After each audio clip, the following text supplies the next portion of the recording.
Hello mga kapamilya! I am Noy Mysticuna.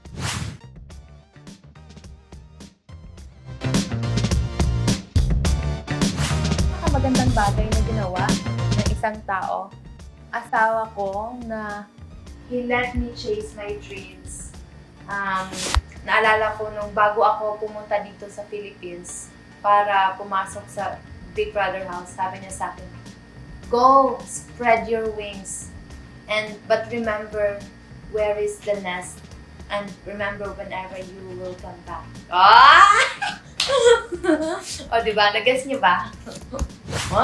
Anong bagay ang sigurado ka na hindi mo mararanasan? Hindi tayo pwede magsalita ng tapos kasi anything can happen to you.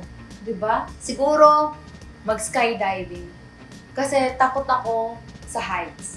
So, siguro parang hindi ko to mararanasan, but I am not closing my doors for it. Depende, di ba? Ano ang pinakamasamang desisyon na nagawa mo?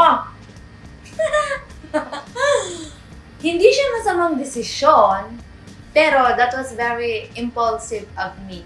I gave my virginity to someone I barely know. But, you know who that person is? He's my husband now. Parang napikot ko siya. Pero ano naman, sa tingin ko, ginawa ko yun parang sa sarili ko. Parang bonus na lang na yung binigyan ko nun is naging husband ko. So, mabait talaga din si Lord. Sabi niya, ay naku, nabuang na si Noemi. Pwede, pero ipapadpad ko siya doon sa tamang tao. Yes. Ano ang pinahahalagahan mo sa pagkakaibigan? Ang pinahahalagahan ko sa pagkakaibigan ay honesty. Kung magkaibigan tayo, tapos may gusto kang sabihin sa akin, mas mabuti na sabihin mo sa akin ng harap-harapan. Kaysa naman marinig ko yun sa iba, di ba? Mas maiintindihan ko kung sinabi mo yun sa akin kaysa mas pinagchichismisan niyo ako behind my back. Gusto mo bang mag-recharge ng mag-isa o kasama ang ibang tao? Para sa akin, mag-recharge ako ng ako lang mag-isa. Gusto ko in one part of the day, siguro mga kaya at least 5 minutes ako na nagmumuni-muni. Tapos wala akong kausap at ako lang mag-isa. Parang feeling ko, yun yung mas nagta-charge sa akin within the day. Ano ang pinakaayaw mong gawaing bahay at bakit? Ayokong maglaba. Kaya gusto ko mo yung washing machine. Kasi pag naglalaba ka, alam mo yun, sobrang paulit-ulit ang tapos ganito ulit. Siguro kung maganda yun pag may kachismis ka. Pero pag focus ka lang, pag ganun-ganun lang, parang masakit sa kamay tapos feeling ko ang boring. So, kung maglalaba ako, dapat may kasama ko para magkausap ako at hindi ako mabored.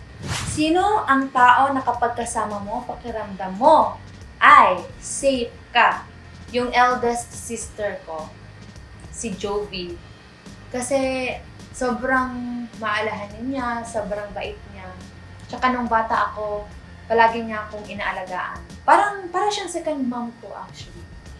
So yes, I love her so much, Ate Belen. Yung pangalan niya is Jovelyn. Anong pangyayari ang may malaking epekto sa iyong buhay?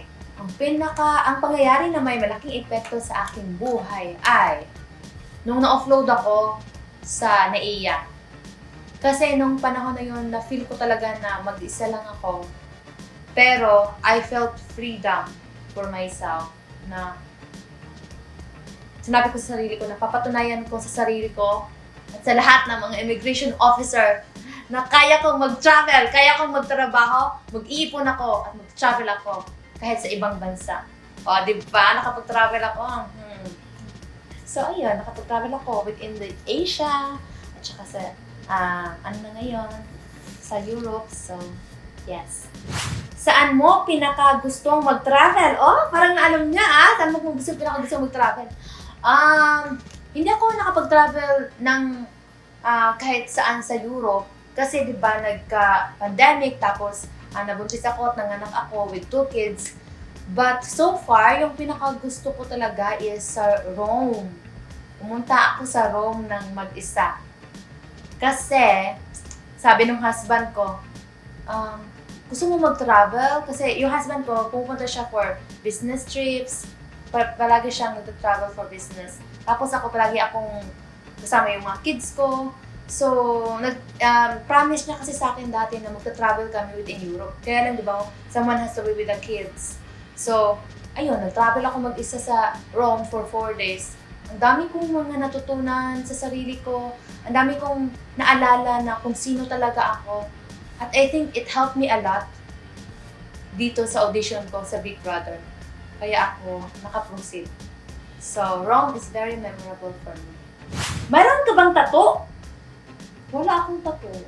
But it doesn't mean na kung may tattoo ka, masama na yun. Okay lang na may tattoo ka, okay. Pero sa akin, wala akong tattoo. Yes, thank you so much!